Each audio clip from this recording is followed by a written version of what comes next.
9. 영적 지도력을 발휘하라.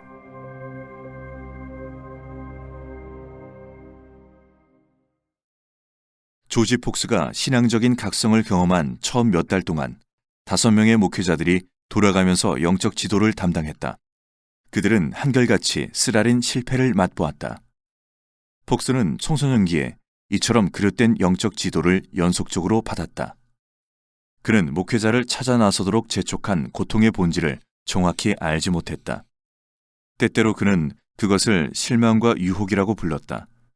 분명한 것은 그가 하나님을 찾고 있었다는 사실이다. 하지만 5명의 목사 가운데 단 한 명도 그 사실을 알아차리지 못했다. 그 5명의 목회자는 놀라지도 않았다. 조지 폭스는 혼란스러웠다. 영적 지도는 어려운 것이다. 목회적인 지혜는 규정에서 찾을 수 없다. 정체를 알 수 없는 열망으로 가득 찬 가슴과 난처한 질문들로 가득 찬 머리를 가지고 목회자를 찾아오는 모든 사람들은 새로운 방식으로 혼란함을 경험한다. 성공이 보장된 문제 해결 방식은 없기 때문이다. 폭스는 자신의 이야기를 일기에 적어 놓았다. 완전히 적절하지는 않지만 그가 보여준 전형적인 반응들을 숙고함으로써 그로부터 300년이 지난 지금 시대를 살아가는 우리들은 적어도 어떻게 하지 말아야 하는가 정도는 알게 될 것이다. 역사를 무시하는 목회자는 그릇된 역사를 반복한다는 비난을 피할 수 없을 것이다. 첫 번째 목회자, 나다니엘 스티븐스. 얼마간의 시간이 흐른 후 나는 다시 고향으로 돌아갔다. 그 후로 약 1년 동안 큰 슬픔과 고통에 빠졌고 많은 밤을 홀로 거닐었다. 그 즈음 내가 태어났던 마을인 드라이튼에서 교회를 담당하고 있는 나다니엘 스티븐스 목사가 자주 나를 찾아왔다. 나도 종종 그를 찾아갔다. 어떤 때에는 다른 목회자와 함께 오기도 했다. 그들은 나에게 이런저런 이야기를 들려주었고 내가 그들에게 질문하면 그들은 대답해 주었다. 스티븐스 목사가 내게 이런 질문을 했다. 왜 그리스도가 십자가 위에서 나의 하나님, 나의 하나님, 어찌하여 나를 버리셨나이까? 라고 외쳤고 마태복음 27장 46절. 왜 내 아버지여 만일 할만하시거든 이 잔을 내게서 지나가게 하옵소서. 그러나 나의 원대로 마시옵고 아버지의 원대로 하옵소서 라고 말했을까? 마태복음 26장 39절. 나는 바로 그 순간에 모든 인류의 죄가 그분에게로 전가되었고 인간들의 사악함과 죄악으로 인하여 그분이 상함을 입었다고 말했다. 그리스도는 인간으로서 고통을 당했고 화해의 제물이 되었다. 하지만 그분은 하나님이기에 죽음을 당하지 않았다. 따라서 그분이 모든 인간을 위해 죽었고 모든 인류를 위해 죽음을 맛보았으므로 그분은 모든 세상의 죄를 위한 제물이었다. 이것이 내가 말한 내용이었다. 그 당시 나는 그리스도의 고난과 그분이 당하신 일에 대해 어느 정도 인식하고 있었다. 나다니엘 목사는 나에게 매우 훌륭하고 완벽한 대답이며 그렇게 제대로 대답하는 사람을 본 적이 없다고 했다. 그는 나를 칭찬하고 다른 사람들 앞에서 자랑스럽게 내 이야기를 했다. 그는 내가 자신과 대화하는 가운데 했던 말들을 바로 그 다음 주일 설교 시간에 써먹었다. 그것이 바로 내가 그를 싫어하게 된 결정적인 이유였다. 그 목사는 나중에 나를 가장 못살게 구는 사람이 되었다. 나다니엘 스티븐스는 영적 지도에 대한 대화를 신학 질문으로 바꿔버렸다. 그는 마치 지적인 평론가처럼 말하면서 여러 의견들을 모으고 각 사람이 가진 생각의 차이들을 즐겼다. 그 목사는 나에게 매우 훌륭하고 완벽한 대답이며 그렇게 제대로 대답하는 사람을 본 적이 없다고 했다. 그들 사이의 대화는 의심할 여지 없이 격려가 되는 것이었다. 스티븐스나 폭스 모두 자신의 관심을 교환하는 데 흥미를 느끼지 못했다면 그렇게 많은 시간을 함께 보내지 못했을 것이다. 하지만 대화의 주제가 아무리 심각했다 할지라도 그들의 대화는 진지하지 않았다. 하나님, 영혼, 유혹. 대화는 잡담으로 변질되었다.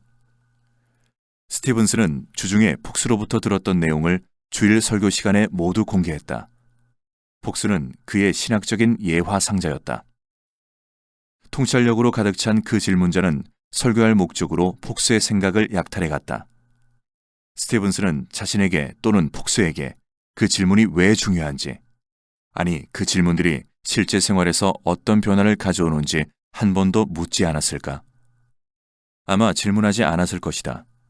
그는 질문을 하며 하나님의 응답을 구하는 사람들을 존중하거나 배려하지 않았다. 목회자들에게 스티븐스의 접근법이 가진 매력은 막대하다. 도움을 청하러 오는 모든 사람들은 살아있는 신학을 위한 흥미진진한 사례 연구의 자료가 된다. 목회자는 어렵지 않게 자신의 관심을 책으로부터 사람에게로 옮긴다. 그러나 속에서 그에게 걸맞는 변화는 일어나지 않는다. 그는 마치 책을 읽는 것처럼 비인격적으로 사람들을 읽는다. 그로 인한 결과는 비참하다. 누군가를 신학적으로 나비처럼 취급한다면 아무리 조심해서 그를 종이 위에 핀으로 꽂고 종류를 나타내는 반점을 아무리 열심히 연구한다 하더라도 그것은 죄악이다. 목회자가 사람들을 설교 자료로 취급한다면 그야말로 그는 심각한 정신장애를 앓고 있는 자다. 신학적, 지적 관계가 폭스의 마음을 전혀 끌지 못한 것은 아니지만 나도 종종 그를 찾아갔다. 결과적으로 실패했다. 하나님에 대한 개인적인 열정을 가진 사람이 목회자가 자신과의 만남을, 우둔한 교인의 지루한 이야기를 신학적으로 방향 전환한 것으로, 그리고 설교의 자료로 여기고 있다는 것을 알게 된다면 그는 엄청난 환멸감에 사로잡힐 것이다. 영적 지도를 위해 목회자를 찾아오는 사람들의 목적은 신학적인 토론을 하는 것이 아니라 신학적인 콘텍스트 속에서 친구를 찾는 데 있다. 두 번째 목회자, 맨세터의 늙은 목사. 그런 일이 있고 난 후에 나는 워릭셔주에 있는 맨세터로 한 나이 많은 목사를 찾아가서 그에게 나의 절망과 유혹들의 근거에 대해 질문했다. 하지만 그는 나의 마음 상태를 완전히 무시했다. 그는 나에게 담배를 피우고 시편을 노래로 부르라고 명령했다. 담배는 내가 싫어하는 것이었고 노래로 된 시편은 아는 것이 없었다. 그러니 노래도 할 수 없었다. 그런 다음에 그는 다시 오라고 명령했다. 많은 일들을 말해주겠노라고 약속했다. 하지만 내가 다시 찾아갔을 때 그는 화를 냈고 쌀쌀맞게 대했다. 지난번에 내가 했던 말들이 불쾌하게 했던 것이다. 그는 나의 고통과 슬픔과 비통함을 자기 제자들에게 털어놓으라고 했다. 중년 부인들이 그 문제를 맡았다. 하지만 또 다른 고통만 내게 가져다 주었다. 나는 그들이 모두 비참하고 불쌍한 위로자로 보였다. 그로 인해 나의 고통은 배가 되었다. 맨세터의 나이든 목사는 약국에서 일하는 점원과 같다. 그는 민간의 지혜를 모아두었다. 그리고 교회에 어울리는 교훈과 그런 지혜를 혼합하여 약사처럼 그것을 나눠주었다. 그는 아마도 그가 가진 풍부한 상식 때문에 자신을 공동체에서 존경을 받고 있는 다양한 치료법의 원천으로 여겼던 것 같다. 담배와 시편의 결함은 그런 인상을 준다. 문제는 그의 조언에만 있는 것이 아니라 조언을 하는 의도 역시 문제였다. 그는 폭스가 자신의 처방약을 구입하기를 거절하자 화를 내므로써 자신의 속내를 드러냈다. 폭스는 고집센 고객이므로 처방된 약을 거절했다. 그런 태도는 그 늙은 목사에게 거부 반응을 일으켰다. 폭스가 담배를 피우지 않고 시편을 부르지 않는다면 그 약사는 고객을 잃게 된다. 그의 분노는 어쩌면 타당한 반응이었다. 그 목사는 폭스를 인도해 주어야 할 사람으로 보지 않고 영적인 물건을 구매할 고객으로 보았다. 그는 치료법을 구입할 가능성이 있는 손님이었다.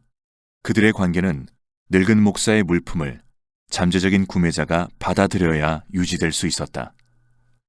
자신의 이야기가 그의 제자격인 중년 부인들 사이에서 회자될 때 폭스는 그 목사가 자신을 전혀 돌보지 않고 오직 충고만 일삼는다는 것을 알았다.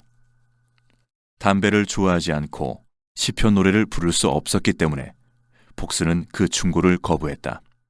그는 늙은 목사의 분노를 통해 자신이 단순한 고객 정도로 비인격화되었다는 것을 깨달았다. 게다가 아주 무례한 고객이 되었다. 폭스가 조언을 거절한 때부터 늙은 목사도 폭스를 거절했다.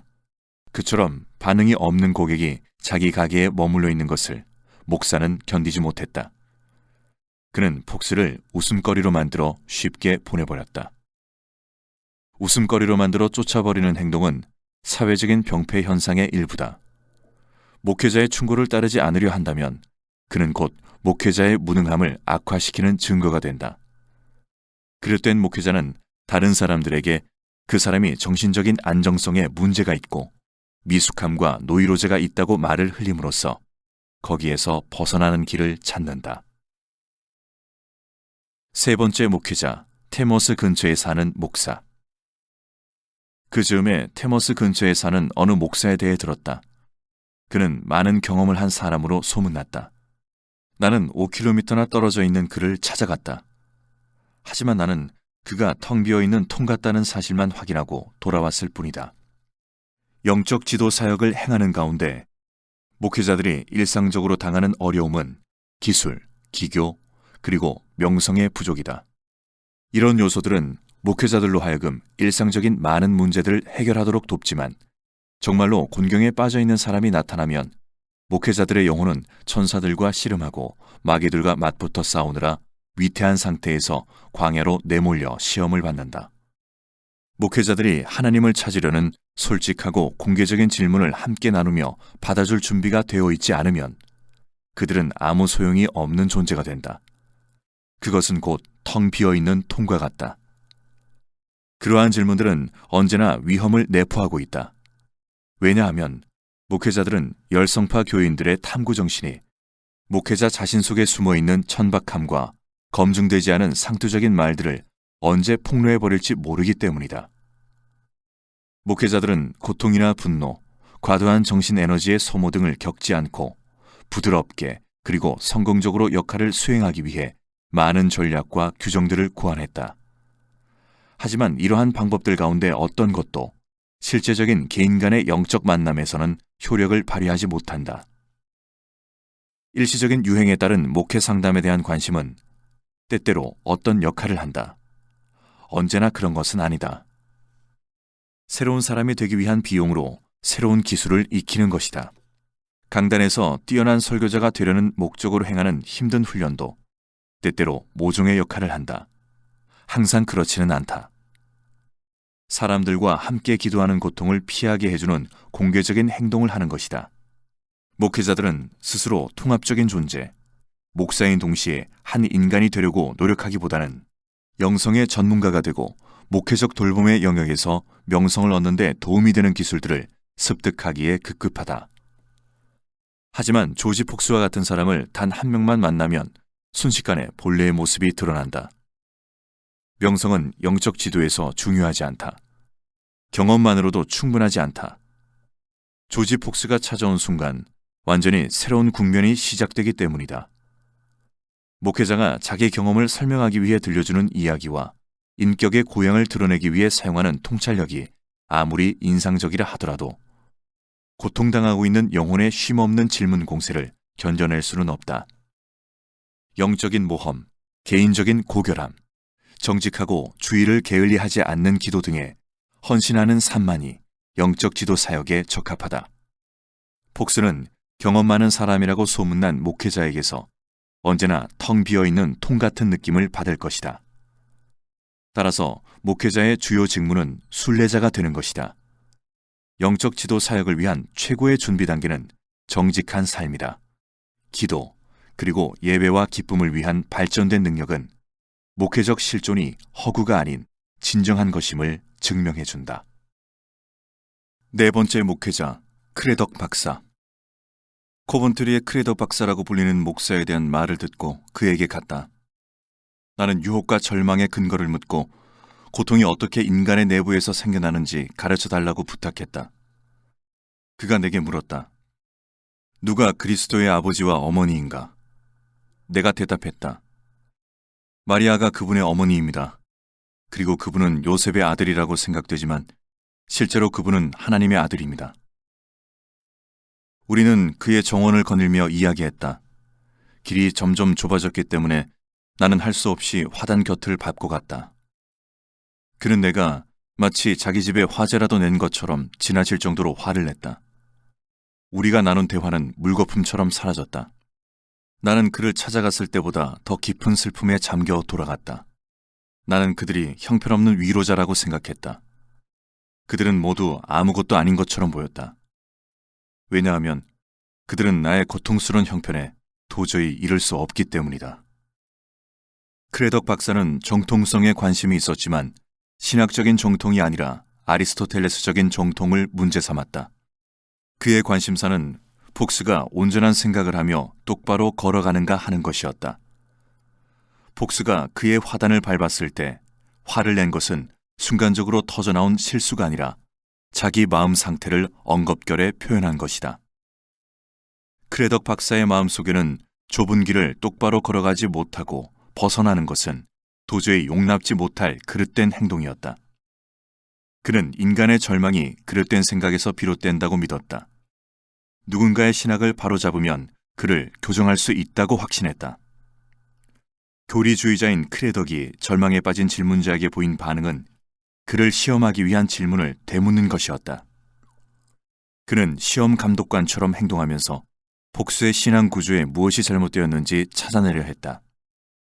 폭스의 잘못을 발견했다면 그는 폭스에게 무엇을 믿어야 하는지 가르치고 그로 인하여 자신의 완전함을 드러냈을 것이다.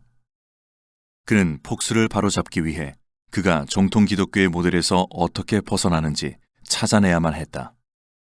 21세기에 살고 있는 크레덕 박사의 후손들은 신학적인 것 못지않게 심리학적인 전제들을 안고 살아가는 듯하다. 프로이드는 칼뱅을 많은 목회자들 가운데 정통의 아버지로 지목했다. 오늘날 그리스도의 아버지와 어머니가 누구인가? 라는 질문은 네 어머니가 누구라고 생각하는가? 라는 질문으로 변했다. 그러나 질문의 의도는 동일하다. 정통적인 모델과 비교하기 위한 분석과 정보를 위한 자료를 얻으려는 것이다. 다행히 폭스는 오랫동안 신문당하지는 않았다. 그가 화단을 조금 밟았을 때 크레덕이 크게 화를 내며 자기 속을 다 드러냈기 때문이다.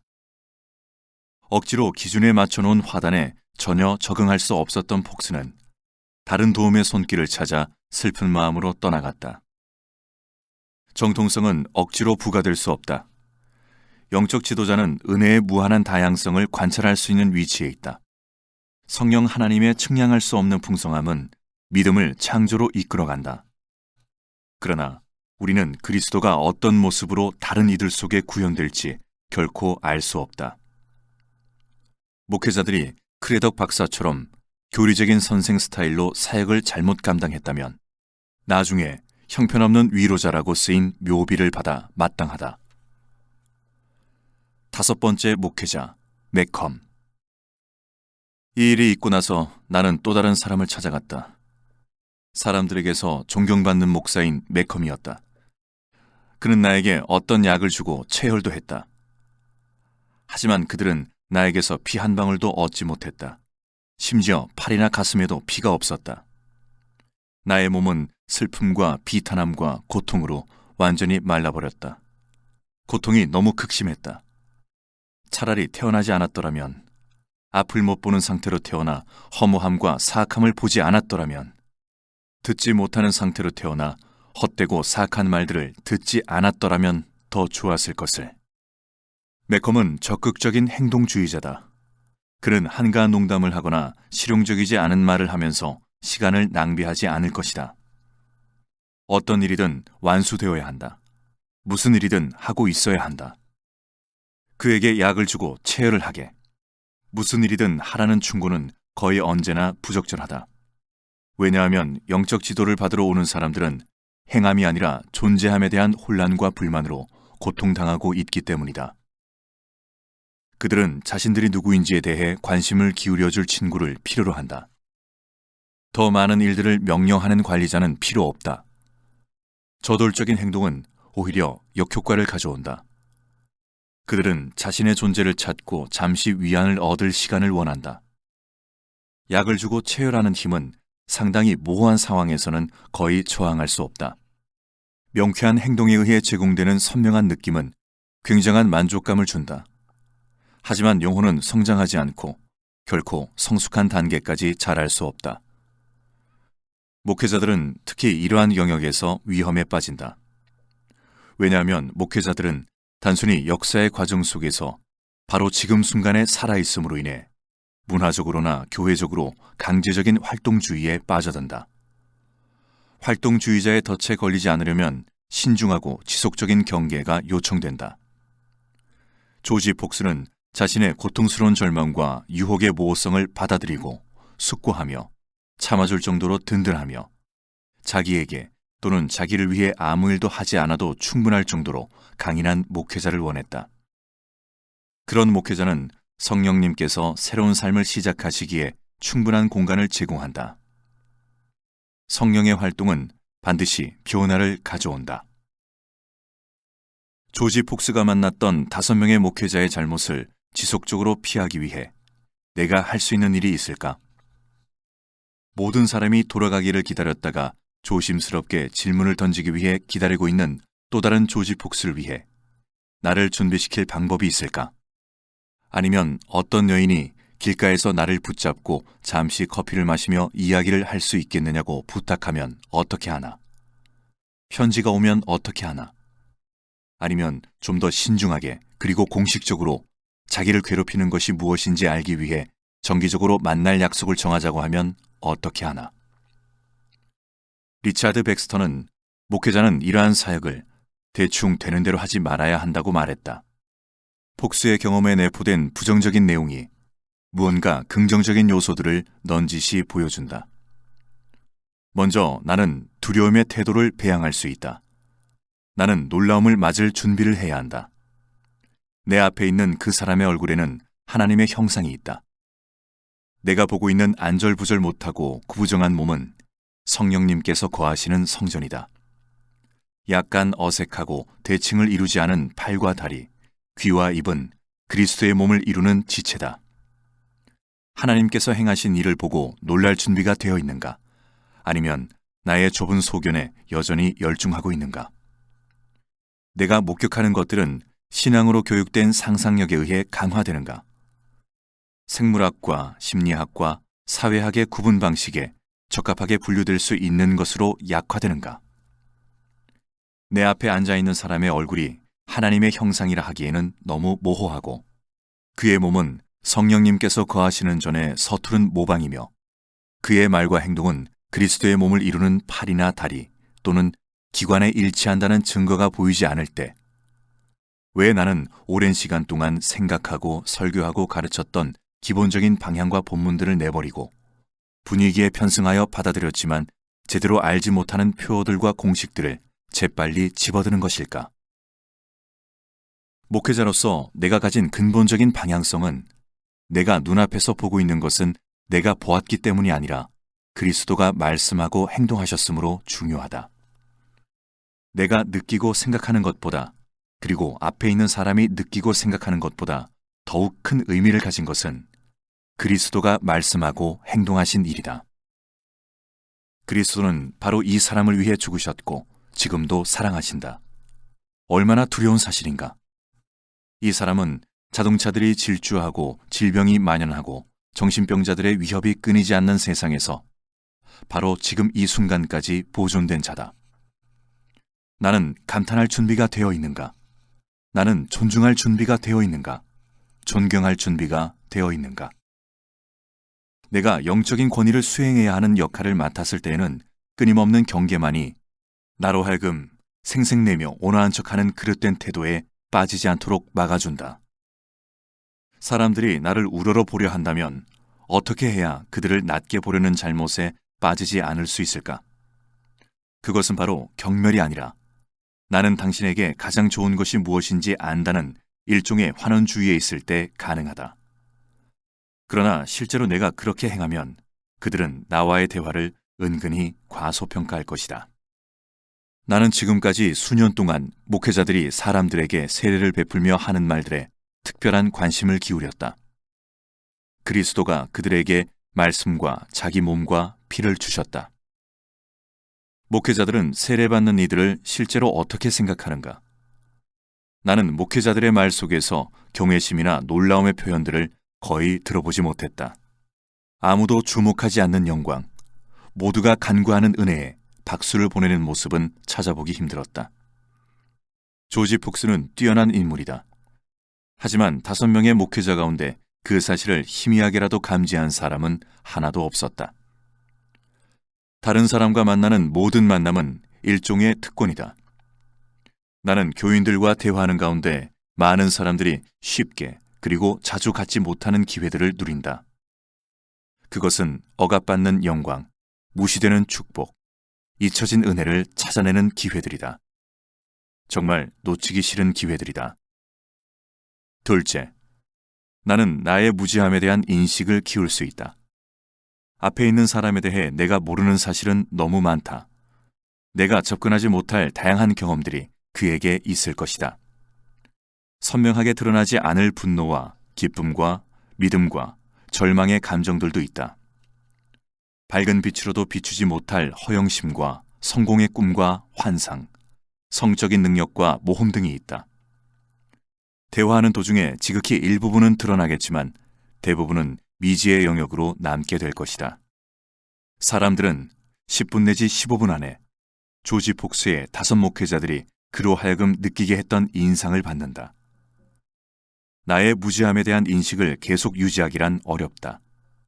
목회자들은 많은 시험들을 통과하고 많은 강의들을 듣고 많은 책들을 읽으며 신앙의 원재료들, 죽음, 슬픔, 고통, 축하, 죄책감, 사랑을 많이 경험하기 때문에 마치 모든 것을 알고 있는 위치에 있다고 가정한다. 그러나 여전히 목회자들이 모르는 많은 것들이 있다. 그들은 진정한 이해로 가는 문턱조차 넘어서지 못했다. 루이스 토마스는 이런 글을 남겼다. 역사상 어떤 시대도 지금처럼 인간 존재가 자신의 무지함의 정도와 깊이를 철저하고도 고통스럽게 배운 적은 없었다. 동시에 내가 알고 있는 것에 감동받지 않기도 어렵다. 나는 단연간 성경을 읽고 연구했고 배운 내용을 나누고 싶은 열망도 있다. 몇 년 동안 신학을 배우고 훈련했으며 아는 내용을 전달해주고 싶은 마음이 간절하다. 질문을 받고 탐구의 흔적을 발견하면 아낌없이 해답과 주해를 알려주었다. 내 머릿속에 가득 찬 것들로 다른 사람의 비어있는 머리를 채우고 싶었다.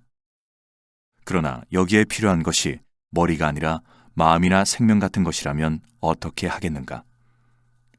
내가 아는 것보다 내가 모르는 것이 훨씬 많다. 교리가 허용하는 것보다 더 교리적인 것은 무식한 마음 상태의 표시다. 프리드리히 폰 휘겔의 말이다. 나는 잠시 입을 다물고 그저 듣고 보기만 하는 것이 좋을 듯하다. 사람들은 눈으로 볼 수 있는 것보다 훨씬 많은 부분을 가지고 있다. 그리고 아직 말하지 않은 말들이 많이 있다. 그것은 무엇인가? 또한 하나님에 대한 나의 무지함의 영역도 상당히 넓다.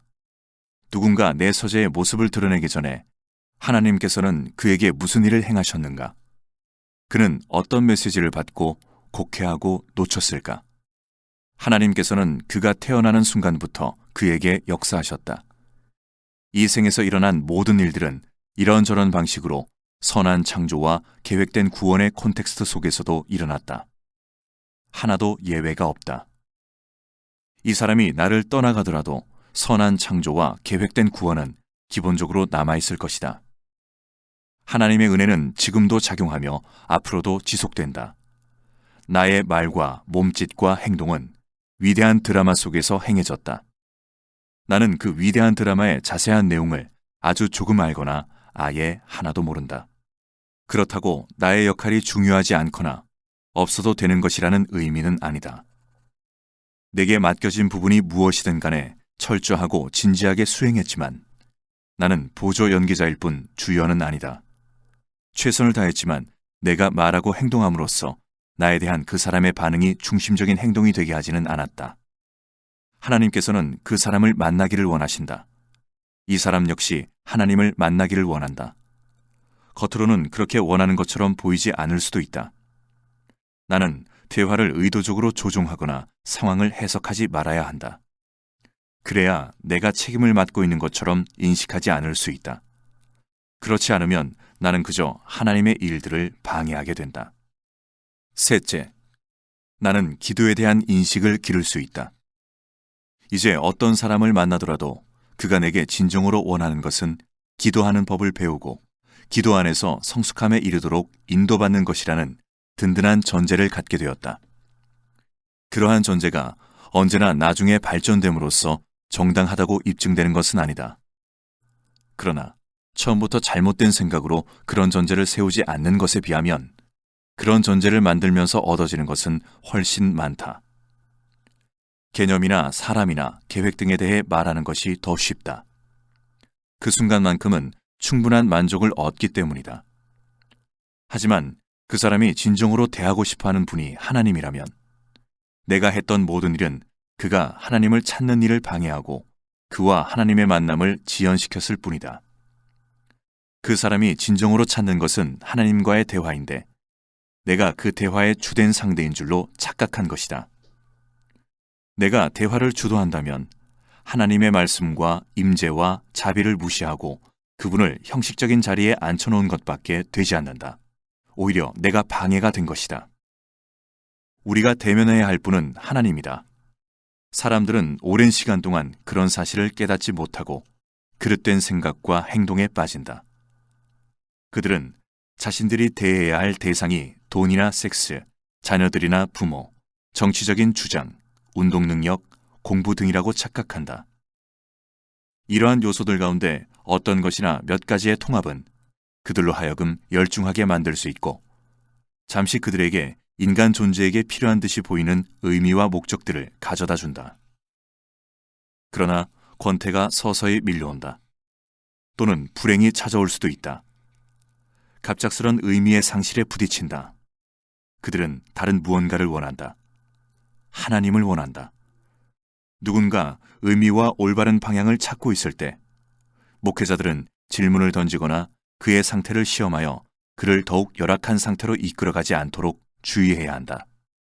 이 말은 목회자의 직무가 사람들의 발목을 잡고 그의 진행을 최소화시키는 것이라는 뜻이 아니다. 목회자가 여러 가지 교훈들을 담아놓은 기도의 입문서를 가지고 있다는 말도 아니다. 공식적이거나 언어화된 기도를 하지 못할 때가 많다. 기도에 대한 명확한 언급이 필요 없는 경우도 많을 것이다.